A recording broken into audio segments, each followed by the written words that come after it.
කාන්තාව කියන කට්ටිය ඒ කාලේ හිටියේ වහල් ජීවිතයක් ගත කරන අය.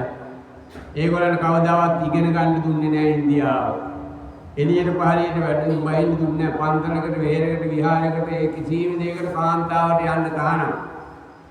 වැඩිලාවත් වේදේ කියන ශිල්ප ඉගෙන ගන්න දිව කපන තර කාන්තාවල් වත්තිලා තියෙන කාන්තාවල ඒ විදිහේ ඒ අයට තිබුණ එකම දේ තමයි දරුවෝ හදාගෙන ගේදර වැඩ කරන සුවාම් පුරුෂයාගේ වහල් වැඩ කරගෙන ඉන්න තමයි තිබුණේ කාන්තාවල්.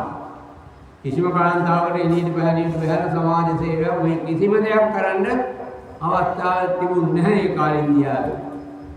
ඒ කාන්තාව එළියට අරගෙන ඒ කාන්තිමත් ශාන්තිනායක තිලෝක සම්මා සම්බුදුරජාණන් වහන්සේ තමයි කාන්තාවට සිල් සමාදන් වෙලා බණ භාවනා කරලා රහත් වෙලා මේ ගෝර සංසාරයෙන් ගැලවෙන්න අවස්ථාව ලබා දුන්නේ අපේ අමාමෑණී ශාන්තිනායක තිලෝක සම්මා සම්බුදුරජාණන් වහන්සේ. බලන්න මොනතරම් අගාධයක හිටිය කාන්තාවද මේගොල්ලන්ට එළියට එන්න දීලා ඒගොල්ලන්ට සමාජයේ වැඩ කරන්න දීලා කාන්තාවගේ ශක්තිය පෙන්වන්න අවස්ථාව ලබා දුන්නේ අපේ බුදුහාමුදුරුවෝ.